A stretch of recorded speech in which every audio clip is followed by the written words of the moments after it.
pointless, and House of Games presenter Richard Osman, 52, has blasted the pathetic decision, which was announced this afternoon in a statement from the BBC. BBC Sport host Gary Lineker has faced intense scrutiny this week after he criticised the government's new asylum policy.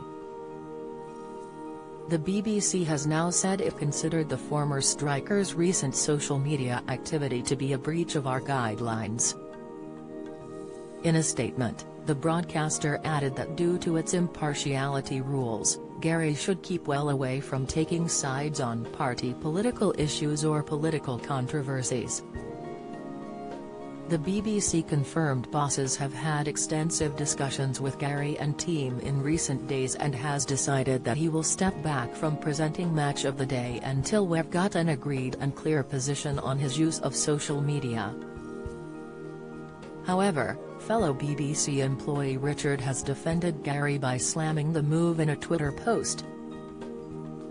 Ian Wright says he'll snub Match of the Day after Gary Lineker was taken off air. Ian Wright has been lauded as a legend, hero and inspiration by football fans after he decided to snub this weekend's Match of the Day in solidarity with colleague Gary Lineker. The 62-year-old host was pulled out of this Saturday's show due to an ongoing impartiality row over his use of social media. He retweeted the news and wrote, "In view of his 1.2 million followers, this is pathetic for so many reasons." Fans took to the comments section of Richard's post to share their thoughts. One person warned, "Careful Richard. They'll take House of Games off the tally if you question them." Another quipped, "Careful Richard, you aren't permitted to have an opinion, apparently." Do you agree with the BBC's decision? Have your say in the comments here.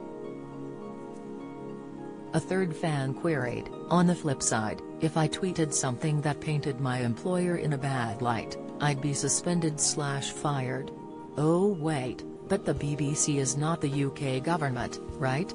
Right?" A fourth added, "It is so sad that the BBC is caving into the bigots who have clearly been out to get him. I'm sure that if he had expressed support for the government's stance that absolutely nothing would have happened about him expressing an opinion." The statement from the BBC today continued, "When it comes to leading our football and sports coverage, Gary is second to none. We have never said that Gary should be an opinion-free zone, or that he can't have a view on issues that matter to him, but we have said that he should keep well away from taking sides on party political issues or political controversies. Don't miss.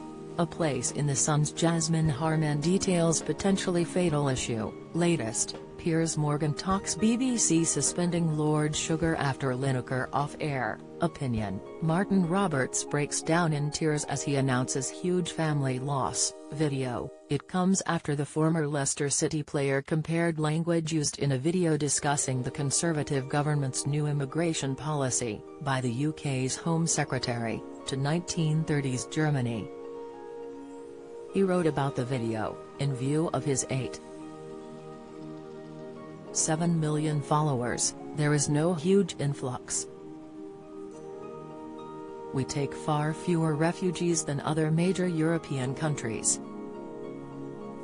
This is just an immeasurably cruel policy directed at the most vulnerable people in language that is not dissimilar to that used by Germany in the 30s. Yesterday, Gary told reporters outside his London home that he was standing by his comments. He also said he didn't fear being suspended by the BBC. His friend Piers Morgan also spoke out in the football pundit's defence via his talk TV show, Uncensored. The presenter told viewers, "I have no problem with Gary Lineker, a football presenter, sports presenter, from giving his views. He is not a BBC News journalist, he's not anchoring the news at 10 or Question Time or Newsnight, He's a football presenter doing Match of the Day and other major sporting events.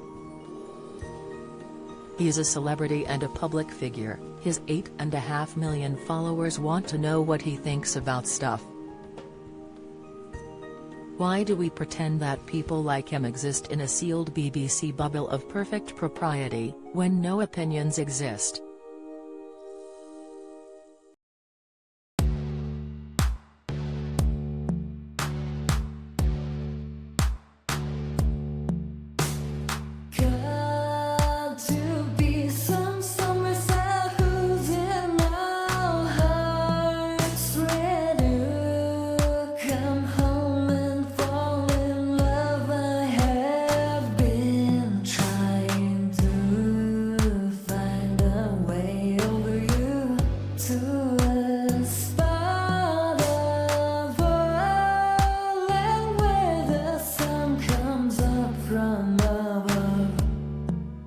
Now